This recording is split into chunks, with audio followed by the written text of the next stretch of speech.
Today we are pleased to introduce Eugene Tesdahl as part of the Wisconsin Historical Museum's History Sandwiched In lecture series. The opinions expressed today are those of the presenters and are not necessarily those of the Wisconsin Historical Society or the museum's employees. Eugene Tesdahl serves as Associate Professor of History at UW-Platteville. He is currently completing a book manuscript about 18th century smuggling between Albany and Montreal. When not teaching early America, Native American history, and women's history, he dotes on his family in Platteville, Wisconsin. Here today to share lessons of the Fox Wars from 1712 through 1737, please join me in welcoming Professor Eugene Tesdahl.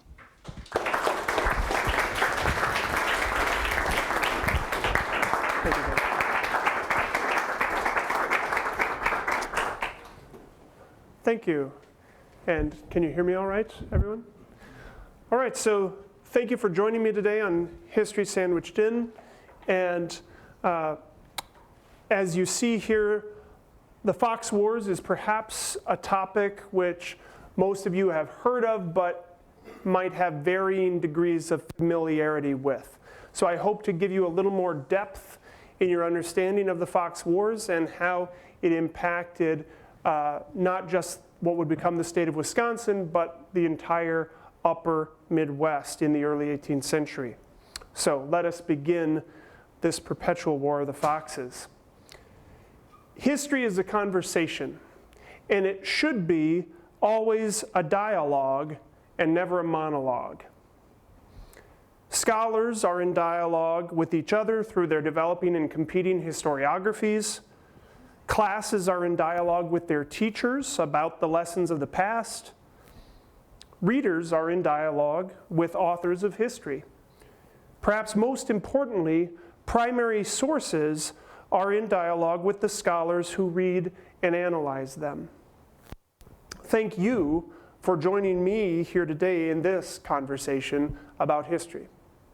Today, our conversation concerns what some have termed one of the earliest markers of Wisconsin history, the Fox Wars, 1712 to 1737. The average fourth grader recognizes this phrase, the Fox Wars, though with most grown Wisconsinites, their understanding extends no further than the name. The title of today's talk comes from Governor of New France, Philippe de Vaudreuil, who in 1719 claimed, quote, all would be peace on this continent if it were not for this perpetual war of the foxes, end quote. This statement obscures French and native attempts to cheat the Meskwaki in trade, thwart them in diplomacy, and enslave them in and outside of Wisconsin. During the Fox Wars, French officials aimed to exterminate the Meskwaki nation, and this attempted genocide reveals competition in imperial North America, the significance of Native American peoples, and the rich colonial history of Wisconsin. Contested ground. Our glimpse of the Fox Wars, 1712 to 1737, must in fact start much before 1712, for Wisconsin was contested ground. Paleo-Indians, including mound-building peoples, had inhabited this rich and varied landscape for thousands of years. By the 15th century, modern Native American nations, including the Menominee, Ho-Chunk, and Potawatomi, negotiated the seasonal rhythms of this region. Ojibwa, Kickapoo, Sauk, Sac, and Outagamie, or Meskwaki, or Fox, newcomers from the east joined their native neighbors here in Wisconsin by the 17th century. Multiple factors pushed and pulled these native peoples into the area. Competition for resources, pressure from the powerful Haudenosaunee, or Iroquois Confederacy of the East, and ultimately colonial expansion of Dutch, French, and English interlopers drew new native peoples, including the Meskwaki, into this region. And the inset on this map you'll see states right here, hopefully I can find it, here we are. So here with the mouse, if you'll see the arrow where it says Nation de Renard, this is Fox Nation. So this is what is designated as where the Meskwaki or the Red Earth people were living at this time. And notice Lake Michigan here, or Green Bay rather, is known as Baie des Puants, or Stinking Bay. And you can insert your joke there, though that comes from a derogatory term of people like the Meskwaki for the Ho-Chunk-Ara or the Ho-Chunk Nation. So beginning in 1607, English, French, and Dutch invaders along the east coast of North America aimed to replicate Spanish success in Mexico in 1521. And in the East, rather than hierarchical native empires rich in cochineal and silver, these colonial competitors found diverse native nations, varied topography, harsher winters, and minimal exportable commodities. Yet, in a region like this one, furs, lumber, and other commodities secured minimal French settlement and trade. The St. Lawrence River Valley, notably key settlements of Quebec and Montreal, again here far to the east, this is where the key French settlements were in North America, but the French vision extended far further. Jean Nicolet, whose expedition arrived at Green Bay, or Baie Verte, or Baie des Puants in 1634, inaugurated a minimal yet significant French presence in this region. The French viewed the Wisconsin, and here we have some of those colonial competitors. The blue territory here denotes French settlement, the red English settlement, and some of this yellow Spanish settlement. And you'll note the large blank white space, which in traditional textbooks would be deemed vacant. Of course, along with the Meskwaki, all this space is not blank. It's full of dominant, thriving, vital native nations and even native empires. So this map is strange in some ways, but I put it up here today to remind us that in fact this space was not blank, but full of native peoples. But from the European perspective, they viewed it as land to be settled.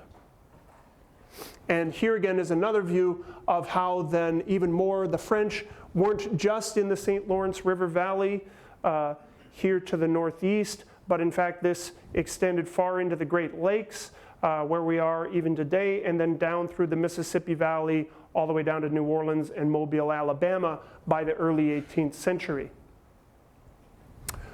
So this Wisconsin, so here you see the outline of modern Wisconsin over here, and this is where our story resumes in the late 17th century.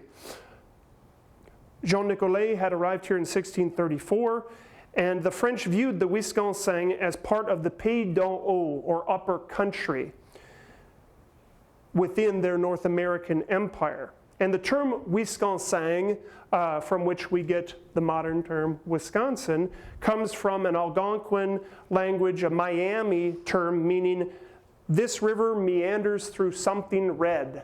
And we believe that that refers to the Wisconsin Dells and the red cliffs therein. By 1671, Jesuit missionaries had built a series of settlements in northern Wisconsin, including here La Pointe on Madeline Island, Saint Esprit, and Fort l'Abbé at what would become Green Bay, right here. These missions served longtime native residents alongside native refugees fleeing from the beaver wars of the East and expanding Haudenosaunee influence.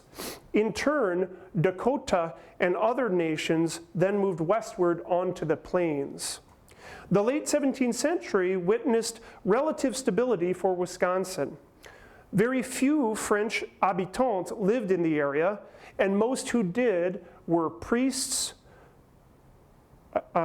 itinerant soldiers, and peripatetic fur traders known as coureurs du bois, or runners of the woods. Traders eagerly sought furs from largely Algonquin-speaking native nations, including the Meskwaki, by the late 17th century. And in most cases, fur traders practiced métissage, or intermarriage, marrying members of a native nation to gain trust, and in some cases, either fictive or real kinship relations with the people with whom they were trading. This would bolster cooperation in commerce with nations the French traded with, like the Ojibwa, the Potawatomi, and the Odawa, yet fewer examples of métissage, in fact, transpired between the French and the Meskwaki, as we will see. In the late 17th century, the Meskwaki numbered about 6,000 strong. And they largely resided in a series of villages on the upper river that now bears their name, the Fox River. And they also lived in a sizable community near Baie des Pouantes, or Le Bay. And here we have an early 18th century image of this settlement. And here we have the Fox settlement just off of Baie Verte, as it would come to be called. And French observers translated the name of the Meskwaki from what they heard other natives calling the Meskwaki. Other natives called the Meskwaki at this time the Outagamie, and the Outagamie the French translate into renard, meaning fox, and suggesting that the Meskwaki were wily or deceptive people. And Meskwaki itself, in fact, translates as people of the red earth, or red earth people, again signifying their link to upper Wisconsin. And one thing then is clear by the turn of the 18th century about the Meskwaki. The Meskwaki had often frustrated Ho-Chunk, Potawatomi, Ojibwa, and French neighbors. And despite competing explanations, this frustration reveals not their wiles or deceptions, but the power and significance and entrepreneurialism of a nation unwilling to yield to outside influence. And yet, increasingly, outside pressure followed the Meskwaki into the 18th century. Deterioration of French and Meskwaki alliance began in the very late 17th century, and shrewd Meskwaki business acumen often collided with deceptive coureurs du bois who rarely heeded French imperial directives from the St. Lawrence. The Meskwaki resented Haudenosaunee power to the east and Dakota prominence to the west, and the situation would grow far worse by the Great Peace of Montreal, part of the Grand Settlement Treaties that remade North America and diplomacy in 1701. So the Grand Settlement of 1701. Some of you might have heard of this before, others of you might be unfamiliar with it, but scholars of especially Eastern North America see the Grand Settlement Treaties as turning points in Native American diplomacy. And I'm about to tell you that, in fact, while you might think of this as a series of events that relate to only northeastern North America, in fact, they were also deeply linked to things going on in what would become the state of Wisconsin. These two treaties, known as the Grand Settlement of 1701, transpired in July and August of 1701, and the Laguene, or the Haudenosaunee Council of Clan Mothers of the Iroquois Confederacy, these women elected and sent male diplomats to these two treaties at Albany and Montreal, respectively. There, the Haudenosaunee established neutrality between the English and the French. And the impacts of these treaties extends far beyond Haudenosaunee history. And in fact, the Montreal Treaty, August 4th of 1701, deeply affected French and Native lives in the Midwest. And these treaties are so well known today that especially the 1701 Treaty of Montreal is even immortalized in 2001 in a postage stamp, which again, your typical Wisconsin fourth grader does not know that.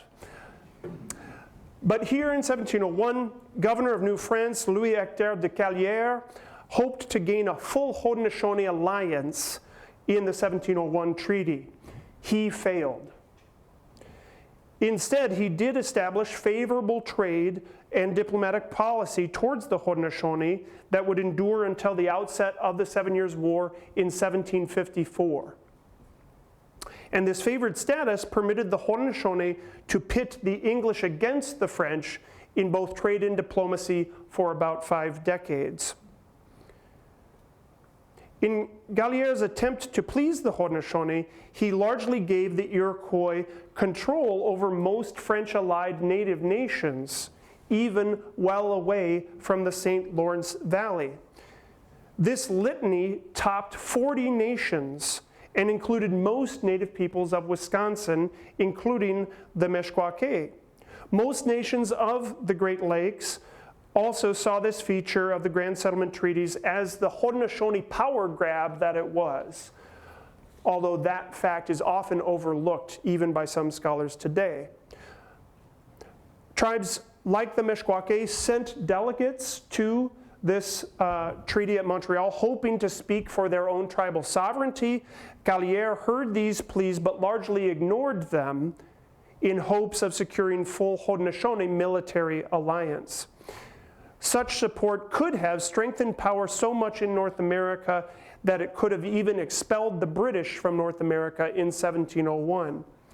Instead, eventually the Haudenosaunee alliance would form with the English in the 1750s and would ultimately lead to the end of the French regime in North America by 1763. The Great Peace of Montreal then, in many ways, signaled anything but peace for most parties involved. Potawatomi, Ojibwa, Meskwaki, Sauk, Odawa, and others who had already fled west away from Haudenosaunee influence found that very influence foisted upon them again in 1701. Here we have some of the ideograms of the Haudenosaunee and other native delegates who signed and approved this Treaty of Neutrality of 1701. And again, note that the Meskwaki, while they contested this treaty, ultimately were forced to accept it, and with it, Haudenosaunee power over them in 1701. Also in the Grand Settlement Treaty, Calière hoped to strengthen French control in the somewhat distant Pays d'en Haut, what includes Wisconsin. And he introduced at this treaty Antoine de Cadillac at this Montreal gathering. That very year, Cadillac would found Fort Pontchartrain du Détroit, the Straits, at what we now today know as Detroit. And so here, the Treaty of Montreal is here in 1701, and just months later, Cadillac will be established at Detroit, and from there hopes to bring a more strong French government and bureaucratic presence to French possessions in the Midwest. So the message of 1701 for nations like the Meskwaki was clear. Haudenosaunee influence in the West was stronger than ever before, and with it, French integrity seemed at its nadir. One Fox delegate at the Treaty of Montreal, 1701, stated, quote, "I now regard the Iroquois as my brother, but I am yet at war with the Sioux," end quote. This description denotes the intricacy of life and diplomacy in Wisconsin by the 18th century. and French and British traders vied for dominance of the fur trade. French and British governments competed for political and military control of the Great Lakes region. But many Algonquin-speaking nations, including the Meskwaki, Sauk, Potawatomi, and Ojibwa, found themselves pinched between the powerful Haudenosaunee or Iroquois of the east and the Dakota now residing on the plains. These tensions would give way even more to disagreement and violence that would ultimately be termed the Fox Wars. The Fox Wars, 1712 to 1737. French authorities aimed to strengthen their hold on the Pays d'en Haut in the early 18th century. Central to this aim was Antoine de Cadillac's encouragement that French-allied natives abandon traditional villages throughout the Midwest, including the large Meskwaki settlement near Green Bay, and settle near the new French seat of power in the Great Lakes, Detroit. In 1710, Cadillac increased the intensity of this message, recruiting thousands of Mascouten, Kickapoo, Sac, and Foxes to eastern Michigan. Cadillac's plan made sense from the French perspective. Most of their Algonquin-speaking allies would now reside in a pan-Indian settlement near the regional seat of French power, including men like Kulipa, this fox warrior. But ultimately, this plan failed spectacularly. The French misunderstood the intertribal tensions in politics in which they themselves lay enmeshed. Most notable of these miscalculations was the false conclusion that the Meskwaki and the Odawa would cooperate. The Meskwaki also incorrectly assumed that the French invitation to Detroit signaled more diplomatic gifts and material support. It did not. These misconceptions congealed by 1712. Meskwaki headman Pamusa and fox warriors like Kulipa, pictured here, threatened the life of Odawa headman Saguima, and they spread the false rumor that the Meskwaki had gained the support of the English at Albany and with it the Seneca of the Haudenosaunee Confederacy. They had not secured that support. The Meskwaki drastically underestimated Saguima's pull with the new French power at Detroit, Jacques-Charles Renaud de Buisson, and with the new governor of New France, Philippe de Rigaud-Vaudreuil. What began as squabbles between native nations near Detroit then sent complaints instantly to the St. Lawrence River, and French intervention to aid the Odawa and Ojibwa against the Meskwaki swiftly followed in the spring of 1712. What would soon be labeled the First Fox Wars, 1712 to 1716, engulfed eastern Michigan and sent shockwaves throughout the French Great Lakes. The Meskwaki fortified their village near Detroit with a stockade by early May, and attacks and counterattacks between Fox Fort and Detroit occupied French and native alike. The Meskwaki and Mascouten burned the Odawa village and took 3 women captive. This included Ottawa headman's wife, Saguima's wife. Dubuisson then negotiated with Pamusa for the release of these prisoners, and Pamusa and the Meskwaki hoped for a prompt resolution with the French and to return to Wisconsin. Instead, Dubuisson went against his promises and refused to honor them after the prisoner exchange. The Meskwaki response to this treachery then was a flight of hundreds of flaming arrows into Fort Pontchartrain.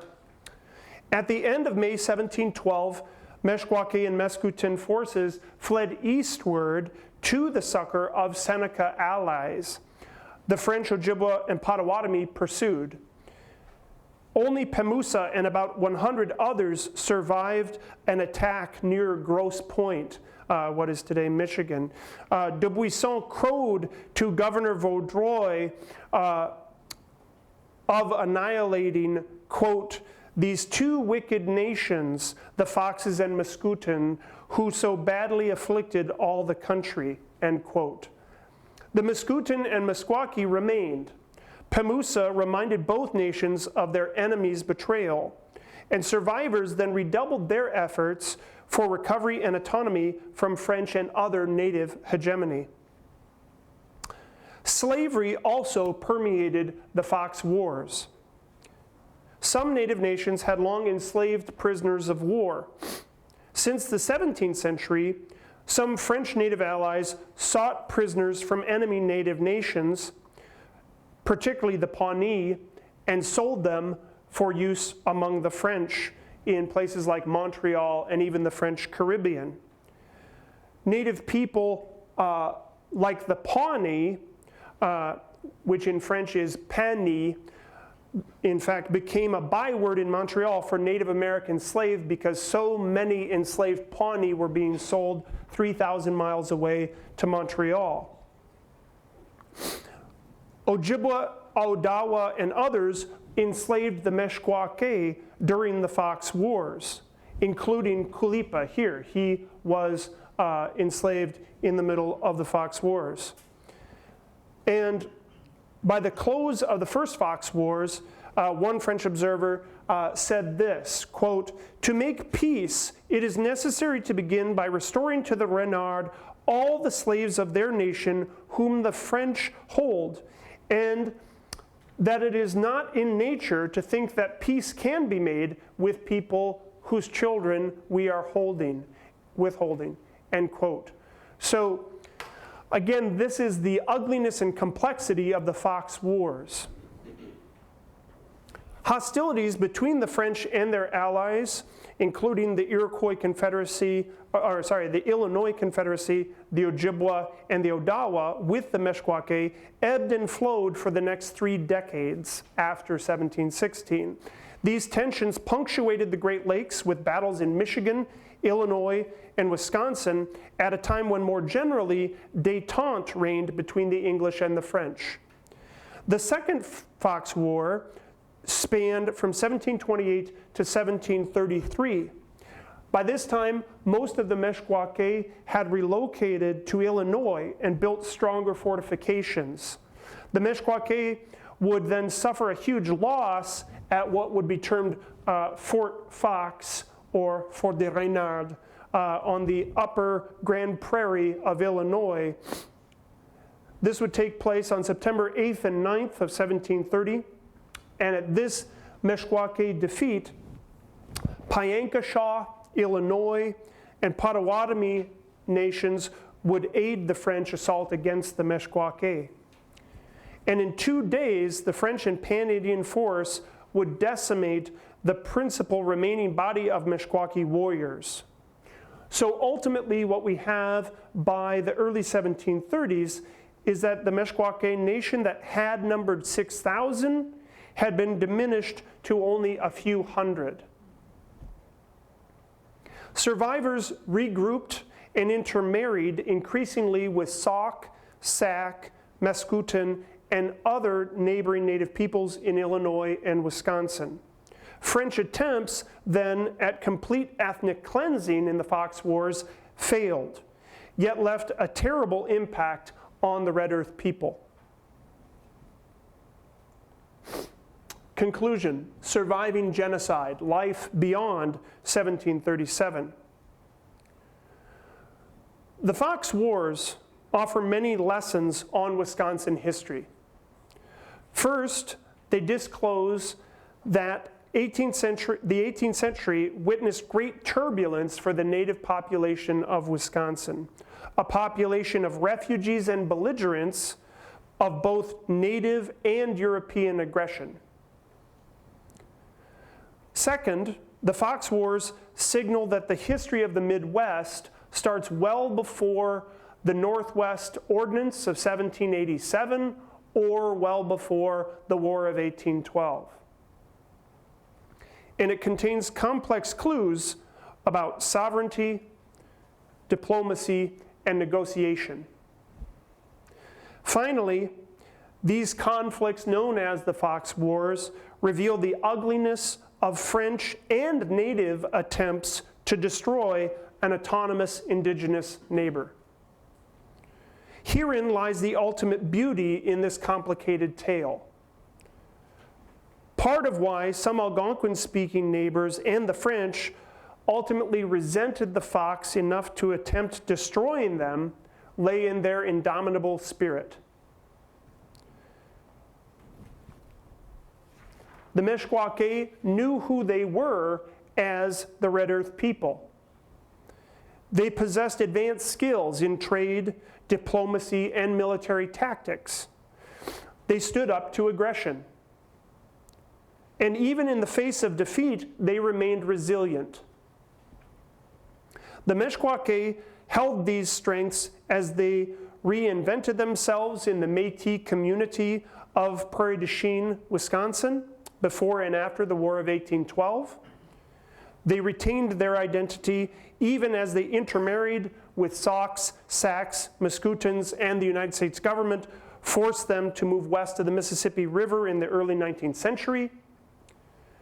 And these skills enabled the Meskwaki to purchase the tract of land for their settlement near Tama, Iowa in 1857, an independent native community that thrives still today.